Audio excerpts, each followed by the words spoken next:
1517-2017, juste 500 ans. On commence à entendre parler de plus en plus de cette célébration de ce que Luther a fait il y a exactement 500 ans. Ce jour où il a été à la porte de l'église de Wittenberg et où il y a cloué les 95 thèses qui portent son nom. C'était en fait une sorte de protestation contre les indulgences qui se multipliaient dans le pays sur l'instigation de christianisme traditionnel. Et puis c'était aussi une protestation contre toutes ces divergences qu'il y avait dans le christianisme concernant le plan du salut, toute cette tradition qui avait en réalité écarté l'enseignement biblique, nous disant comment on peut être sauvé par Jésus-Christ. Il y a juste 500 ans. Le monde chrétien issu de la Réforme s'apprête à célébrer ce moment particulier, à commémorer ce moment particulier. Non pas que octobre 517 était le début de la Réforme, mais cette action de Martin Luther qui a été afficher ses thèses sur la porte de l'Église est un acte public qui a déclenché toutes sortes d'événements et qui a été comme un symbole de cette protestation contre la tradition pour revenir aux Écritures. La Réforme a commencé bien avant. Bien avant Luther, des gens ont donné leur vie pour la parole de Dieu. Et bien après Luther, beaucoup de gens l'ont fait aussi. Mais cet acte particulier de Luther a sonné le début d'une ère nouvelle et aussi d'une séparation entre le christianisme traditionnel et tous ces mouvements qui sont issus de la réforme protestante. Curieusement, 500 ans plus tard, aujourd'hui en 2017, on commémore cet événement-là. Et cette commémoration est un peu étrange, parce que, alors même qu'on se rappelle ce qui s'est passé là-bas, cette commémoration est clairement placée sous le signe de l'oubli du passé. On veut oublier le passé alors qu'on essaye de s'en souvenir. Et je me souviens avoir lu quelque part que nous n'avons rien à craindre pour l'avenir à moins que nous oublions la manière dont le Seigneur nous a guidés par le passé au travers des difficultés pour nous amener jusqu'à maintenant. Commémorer un événement qu'on essaye d'oublier nous condamne sans aucun doute à en oublier l'impact, à en oublier la valeur, à en oublier la force. D'ailleurs, ces dernières années ont souligné cet oubli du passé. En 1997, les luthériens et les catholiques ont signé un document ensemble prétendant comprendre la justification par la foi de la même manière. Une avancée œcuménique extraordinaire. Mais 3 ans plus tard, en l'an 2000, le christianisme traditionnel relançait plus que jamais les indulgences. J'en ai vu les papiers, j'ai eu les documents entre les mains.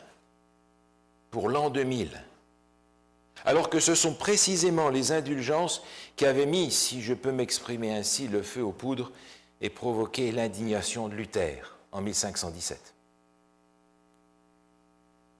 En 2014, Tony Palmer, un évêque anglican envoyé par le pape auprès des charismatiques américains, disait « La protestation est finie », faisant référence à l'accord au texte de 1997.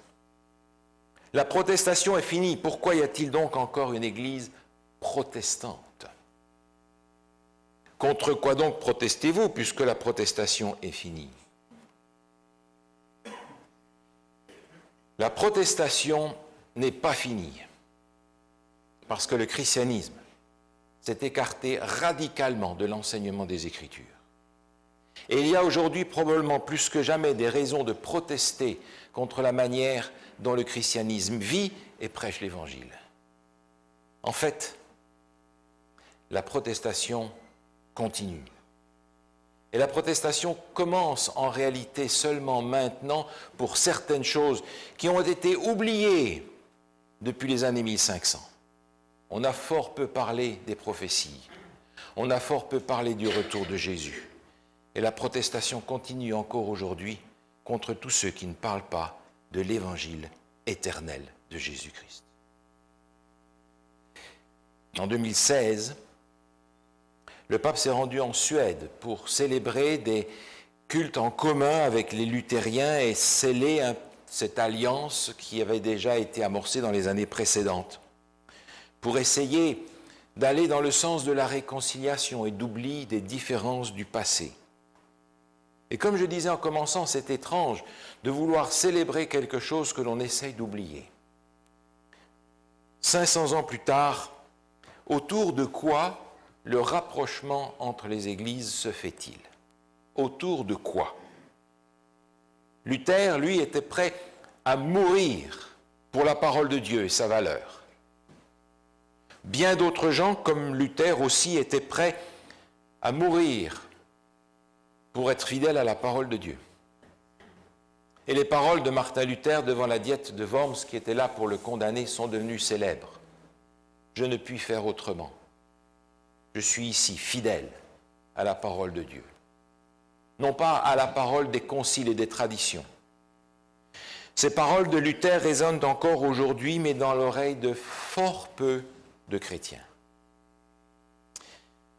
Alors, 500 ans plus tard, que sont devenus les piliers de la Réforme? Ces piliers de la Réforme ont été exprimés dans 5 formules en latin, que j'aimerais regarder avec vous parce qu'elles sont aujourd'hui, malgré tout, encore des piliers de la foi chrétienne biblique. On les appelle les 5 solae, parce qu'ils commencent par ce mot « seul ». Sola scriptura, solo Christo, sola fide, sola gratia, soli Deo gloria. C'est-à-dire l'écriture seule, Christ seul, la foi seule, la grâce seule, la gloire de Dieu seul. Et aujourd'hui, j'aimerais regarder quelques passages des Écritures qui soutiennent cette formule extrêmement importante, sola scriptura, l'écriture seule. Dans une enluminure des Huguenots, on pouvait voir des gens armés de bâtons, armés de marteaux, armés de toutes sortes de choses qui tapaient sur la Bible, et il était écrit tout autour de ce dessin: tant plus à me frapper on s'amuse, tant plus de marteaux on y use. 500 ans plus tard, qu'est devenue la parole de Dieu? 1455 est une date importante. Gutenberg va imprimer la première Bible. Extrêmement intéressant de voir que cette Bible va être la première impression de la première imprimerie. Et depuis, au lieu d'être recopiée à la main, cette Bible va être multipliée, traduite, répandue dans le monde entier d'une façon extraordinaire. Dans l'année 2017, d'après les informations que l'on peut trouver facilement, la Bible dans sa totalité a été traduite dans 636 langues. Le Nouveau Testament a été traduit dans 1442 langues. Et des portions de la Bible ont été traduites dans un grand nombre de langues, ce qui fait que au moins des portions de la Bible, certains livres de la Bible, ou la Bible tout entière, ont été traduites dans 3223 langues différentes aujourd'hui. On est encore loin, on est encore très loin de toutes les langues qui sont recensées dans le monde aujourd'hui. Autrement dit, on est encore loin de pouvoir offrir à chacun la Bible dans sa langue maternelle. Cependant, on est arrivé à une époque où beaucoup de gens dans le monde ont accès à la parole de Dieu ou à une partie de la parole de Dieu et peuvent la comprendre. Imaginez-vous le travail pour traduire la parole de Dieu en plus de 3000 langues. Nous avons déjà du mal à la comprendre comme il faut dans la nôtre. Maintenant, il s'agit de la traduire pour que les autres le comprennent dans leur langage. Cependant, nous avons conscience d'arriver aujourd'hui vers ce que nous pourrions appeler la fin des temps. Les prophéties parlent, les signes des temps sont là, et la manière d'ailleurs dont cette célébration du 500e anniversaire de Luther se fait contient elle-même des choses que la prophétie avait déjà annoncées. Arrivé à la fin des temps, nous trouvons une situation curieuse par rapport à la parole de Dieu. Et j'aimerais relire ce passage de l'apôtre Paul dans la deuxième épître à Timothée, au chapitre 4, où il écrit à cette époque-là quelque chose qui, aujourd'hui, reflète la vérité d'une façon incroyable. 2 Timothée, chapitre 4, au verset 3.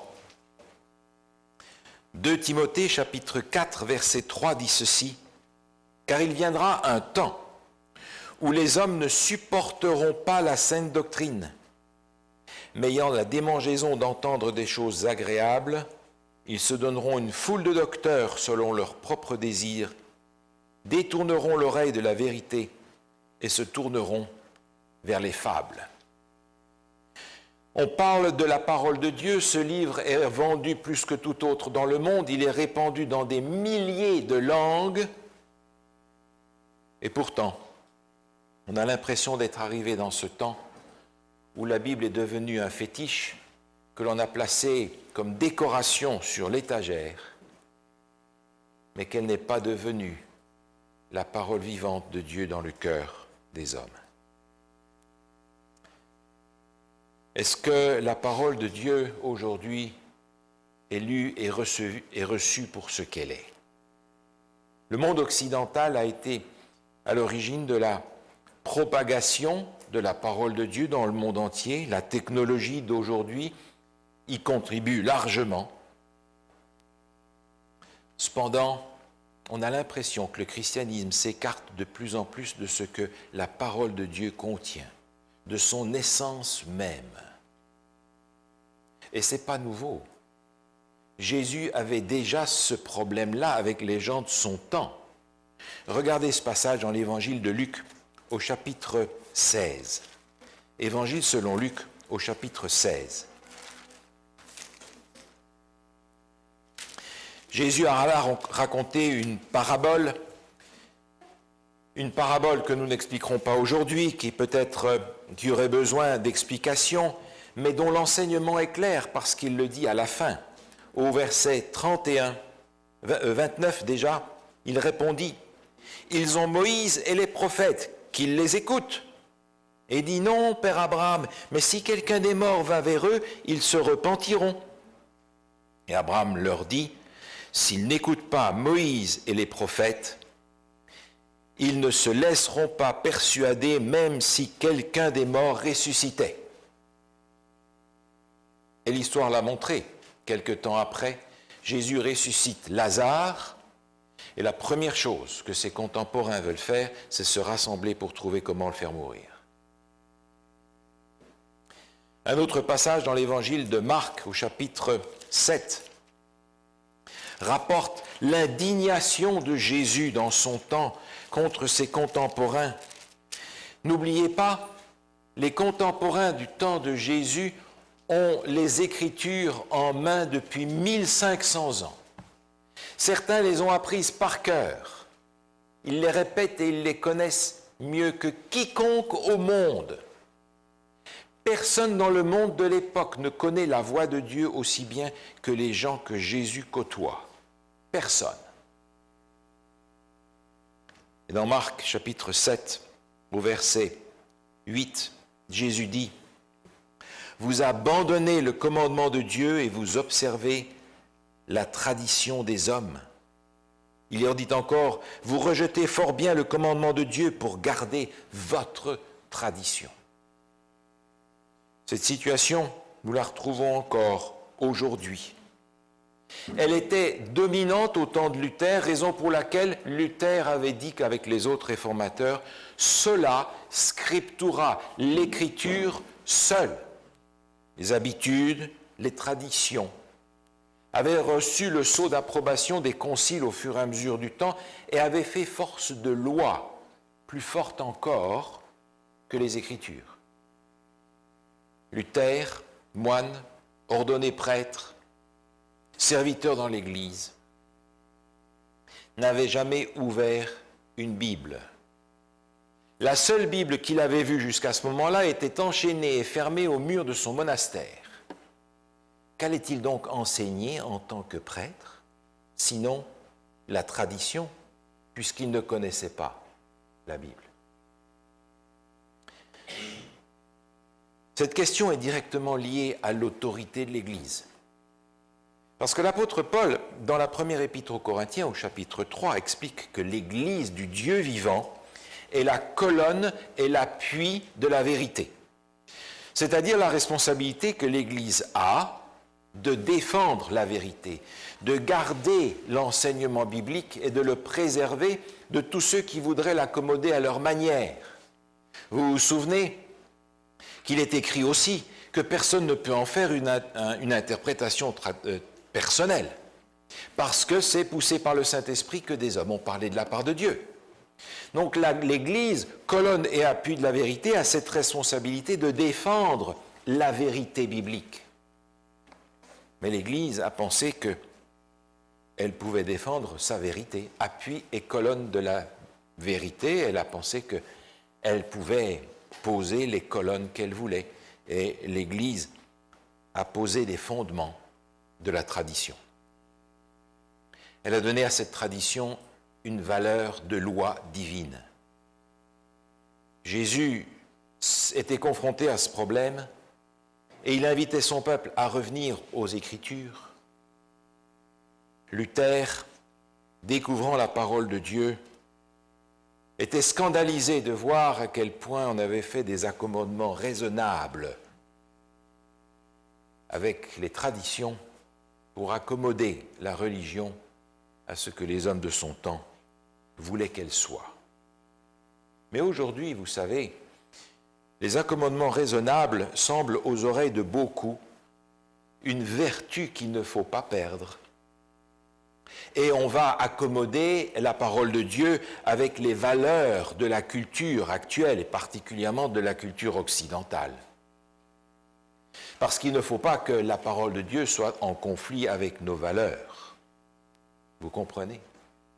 Ou bien alors, on va essayer d'accommoder les Écritures avec ce que la science nous donne, parce que la science d'aujourd'hui est la plus grande connaissance qui ait jamais existé.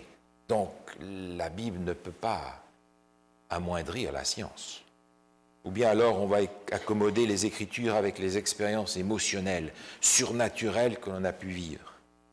On va accommoder les Écritures avec ce désir à tout prix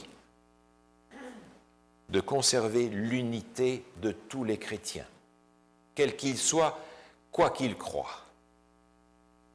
On est encore aujourd'hui à l'époque des accommodements raisonnables avec la parole de Dieu. Autrement dit, on est en train de mettre parole de Dieu et parole des hommes sur un pied d'égalité en cherchant à ce que la parole de Dieu ne vienne pas ennuyer la parole des hommes. Sola scriptura. L'écriture et l'écriture seule. Les réformateurs ont martelé cet enseignement biblique dans leur temps et cet enseignement a consacré la cassure entre l'Église traditionnelle et ceux qui voulaient revenir aux Écritures. Et ce matin, permettez-moi rapidement de mentionner 4 des valeurs de la parole de Dieu. Tout d'abord, l'inspiration. Dans la deuxième épître de Paul à Timothée, au chapitre 3, 2 Timothée, chapitre 3, se trouve ce passage où l'apôtre Paul explique clairement ce qu'il en est des Écritures. 2 Timothée, chapitre 3, verset 16. Il écrit ceci.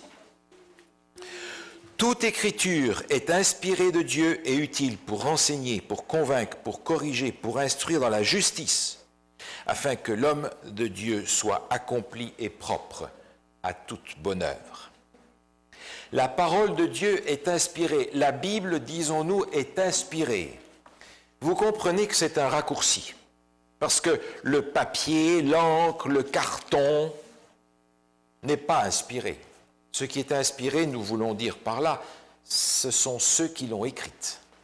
Et inspiré, en français, dit fort bien ce que le mot original veut dire. Un dedans, spirer l'esprit.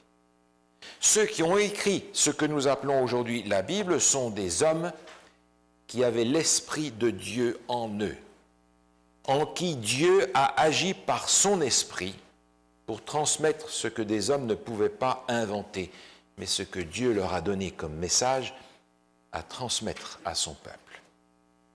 La première épître de Pierre, à laquelle je faisais référence tout à l'heure, disait « Nous tenons pour d'autant plus certaine la parole prophétique à laquelle vous faites bien de prêter attention. » Ce n'est pas par une volonté d'homme qu'une prophétie ait jamais été apportée, mais c'est poussé par le Saint-Esprit que des hommes ont parlé de la part de Dieu. Autrement dit, nous tenons entre nos mains la révélation de Dieu, sa parole révélée. Dieu n'a pas dicté à ses prophètes et à ses apôtres exactement ce qu'ils devaient écrire. Vous vous en souvenez que les prophètes et les apôtres, en vision, recevaient le message de Dieu et le transmettaient avec leurs propres mots. Et de cette manière-là,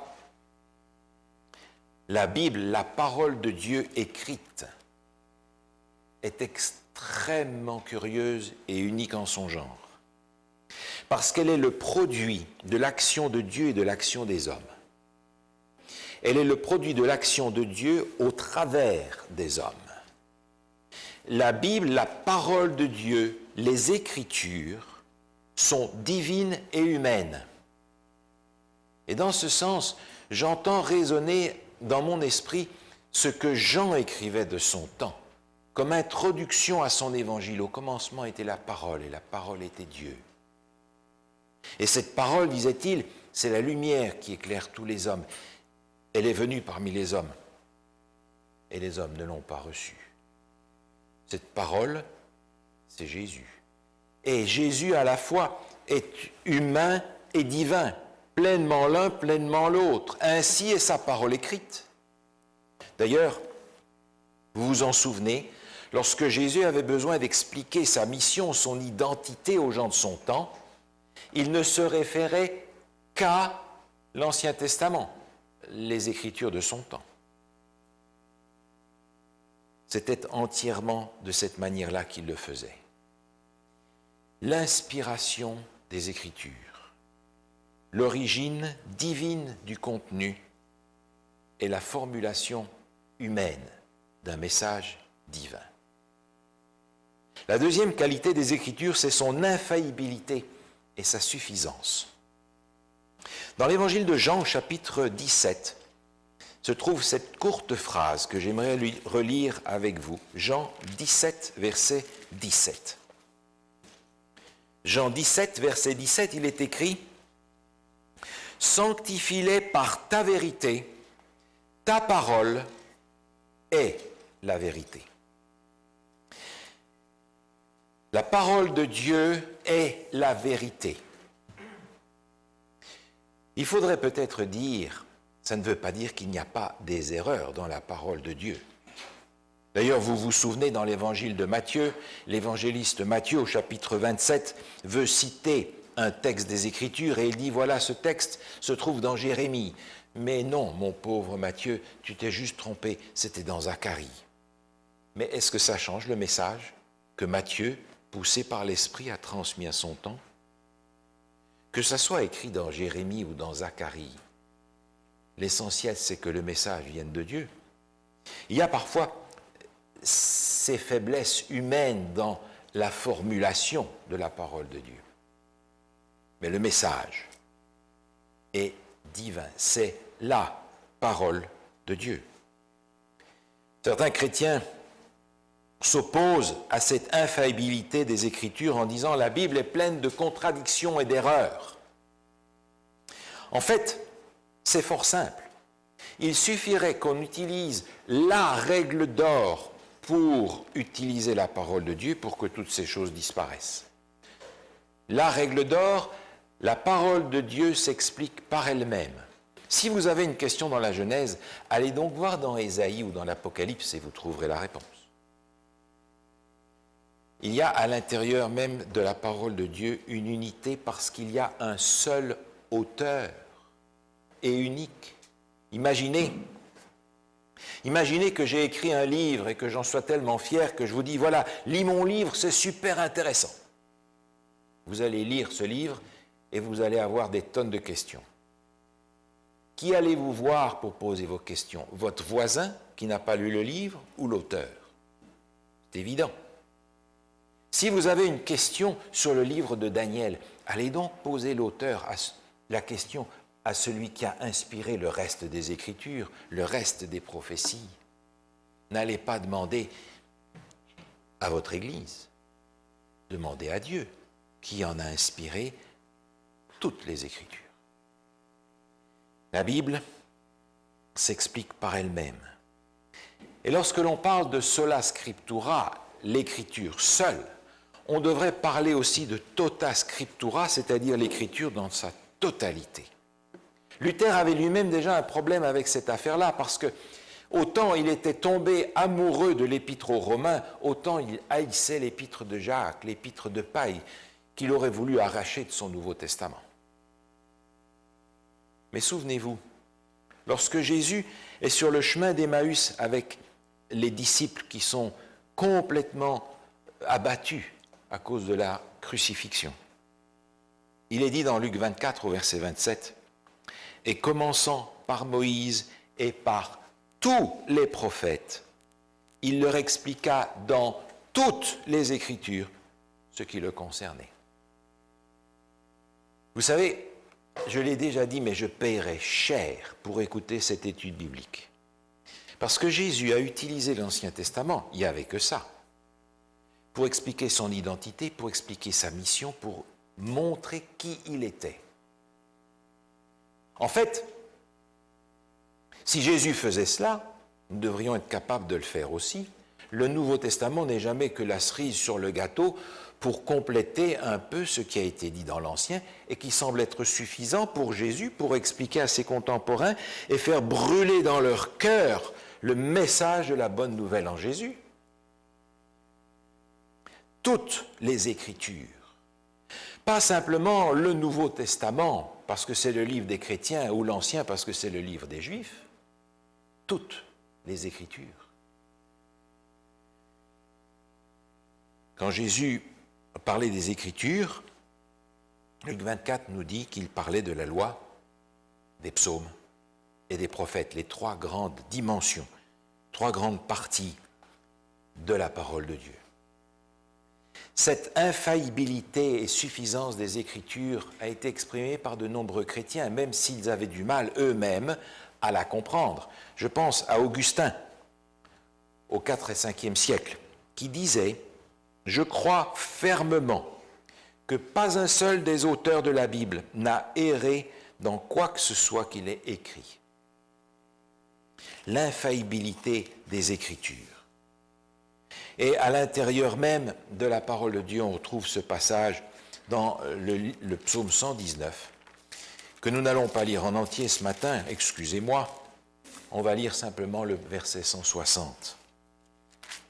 Psaume 119, le verset 160 dit ceci. Le fondement de ta parole est la vérité, et toutes les lois de ta justice sont éternelles. Cette parole est suffisante, parce que ce qui se trouve dans les Écritures est suffisant pour ceux qui mettent leur cœur à en découvrir le message profond. Simplement parce que celui qui a inspiré les prophètes pour écrire ce livre est capable aujourd'hui d'inspirer celui et celle qui cherchent à en découvrir le message.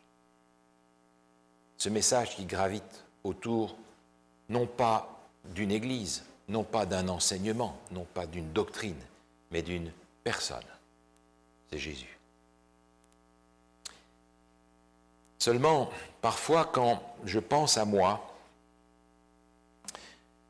et quand je pense à l'Église, j'ai parfois l'impression que ce serait un peu comme si cette parole de Dieu n'était pas suffisante. Comme si on avait besoin d'un coup de pied pour nous aider à la prendre au sérieux. Dans le livre des témoignages, volume 5, écrit par Ellen White, à la page 663, je lis ce paragraphe. La parole de Dieu est suffisante pour éclairer l'esprit le plus embrumé et peut être comprise par ceux qui ont le désir de la comprendre. Malgré cela, certains de ceux qui prétendent faire de la parole de Dieu leur étude vivent en contradiction directe avec ses enseignements les plus clairs, afin donc de laisser ces hommes et ces femmes sans excuse. Dieu donne des témoignages clairs et précis pour les ramener vers la parole qu'ils ont négligé de suivre. Sans aucun doute, cette parole est suffisante et cette parole ne recevra aucun ajout et aucun retrait. Jésus en a parlé. Lisez les dernières paroles du livre de l'Apocalypse. C'est encore là-dessus que se termine le livre de l'Apocalypse. N'enlevez rien, ni ajoutez rien. Mais nous savons que dans les derniers temps, Dieu veut répandre son esprit pour que sa parole pénètre dans nos cœurs. Le don d'esprit de la prophétie n'est pas à son terme. On le retrouve dans l'Apocalypse à la fin des temps. Et nous le retrouvons non pas pour remplacer, non pas pour ajouter quoi que ce soit, mais pour nous donner, permettez cette expression que j'employais tout à l'heure, le coup de pied dont nous avons besoin pour prendre ce livre au sérieux et pour qu'il devienne non pas un joli livre aux pages dorées sur l'étagère, mais une réalité dans notre cœur, dans notre vie, dans notre famille, dans notre foyer, dans notre Église. Et si j'ai besoin de ce coup de pied, Seigneur, donne-le-moi. La troisième valeur des Écritures, c'est son autorité. Regardez dans l'Évangile selon Matthieu au chapitre 5, Évangile selon Matthieu au chapitre 5, au verset 18. Évangile selon Matthieu, chapitre 5, verset 18. Jésus dit, « Car je vous le dis en vérité, tant que le ciel et la terre ne passeront point, il ne disparaîtra pas de la loi un seul iota ou un seul trait de lettre, jusqu'à ce que tout soit arrivé. » La parole de Dieu a une autorité, c'est la logique. Si elle est inspirée, et si elle est véritablement infaillible, elle a nécessairement l'autorité que Dieu lui a donnée. Et on pense à ces expressions que l'on a dans l'Ancien Testament, où les prophètes allaient et annonçaient la parole de Dieu en disant « Ainsi parle l'Éternel ». Et ils transmettaient ce qu'ils avaient reçu. Ce n'était pas leur discours ou leur invention, c'était la parole de Dieu. Je repense à ces expressions de Jésus. En vérité, je vous le dis. Et ce que dit Jésus a le même poids que l'Ancien Testament, parce que lorsque des prophètes recevaient ces messages de l'Ancien Testament, c'était encore Jésus qui leur parlait. Si je reçois véritablement Jésus comme mon Sauveur et comme mon Dieu, je n'ai aucun problème à recevoir sa parole comme la parole de Dieu. Et certains chrétiens aujourd'hui voudraient que la Bible contienne la parole de Dieu et se sentent la liberté de décider ce qui est là-dedans parole de Dieu et ce qui ne l'est pas. Je n'y trouve pas là ce que la Bible prétend être par le message des prophètes. La Bible ne contient pas la parole de Dieu, la Bible est la parole de Dieu. Et je la prends comme telle, parce qu'elle a cette autorité-là. D'ailleurs, la parole de Dieu, elle est écrite, elle est vivante. Et quand elle est vivante, elle s'appelle Jésus. Quand elle est écrite, porterait-elle un autre nom? La dernière valeur de cette parole de Dieu que j'aimerais mentionner ce matin, c'est sa puissance. Et pour ne prendre qu'un passage, j'aimerais lire avec vous dans l'Épître aux Romains au chapitre 1er, la manière dont l'apôtre Paul s'exprime à cet égard. Épître aux Romains, chapitre 1er, au verset 16, il est écrit ceci. « Car je n'ai pas honte de l'Évangile.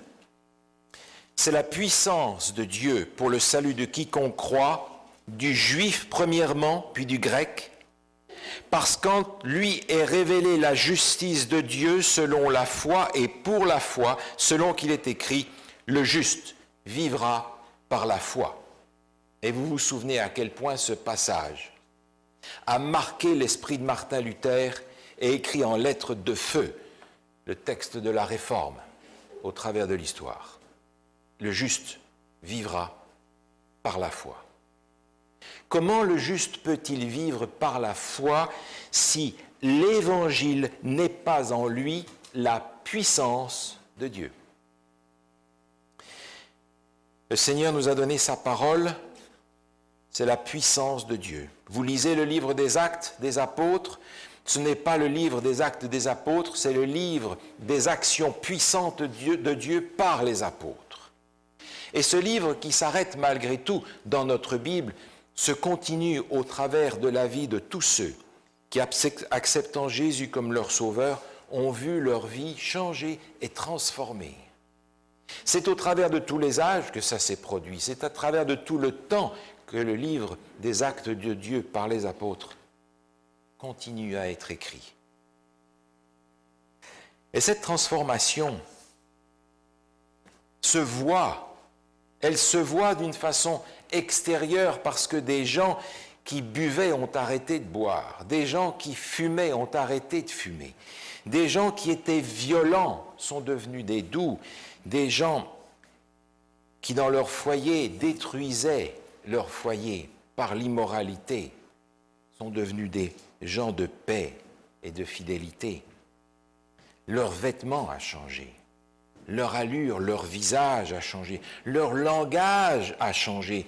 Ils n'avaient plus le même langage, ils n'employaient plus les mêmes paroles, ils n'écoutaient plus les mêmes musiques. Ils ont gardé le sabbat, ils ont donné de leurs offrandes, leurs dîmes. Des gens ont eu leur vie changée et on pouvait voir ces vies changer. Mais les plus grandes transformations n'ont probablement pas été celles qui sont les plus évidentes, les plus visibles, parce que cette parole de Dieu a fait des transformations extérieures, mais surtout et avant tout, des transformations intérieures. C'est-à-dire que la parole de Dieu, écrite, conduisant vers la parole vivante, a changé le caractère de ceux qui l'ont reçue. Jean, le fils du tonnerre, est devenu l'apôtre de l'amour. Les peureux sont devenus courageux. Les orgueilleux sont devenus humbles. Ceux qui recherchent pour avoir le pouvoir et pour exercer leur volonté sont devenus des soumis. Ceux qui étaient paresseux se sont mis au travail. Les menteurs se sont mis à dire la vérité. Les matérialistes sont devenus généreux. Et continuez donc cette liste du changement fondamental intérieur du caractère de tous ceux qui ont accepté la parole de Dieu. Alors je me pose la question, moi aujourd'hui, 500 ans après la Réforme et bien plus encore d'années après le témoignage de ceux qui sont morts et qui ont écrit la parole de Dieu pour la répandre partout dans leur temps.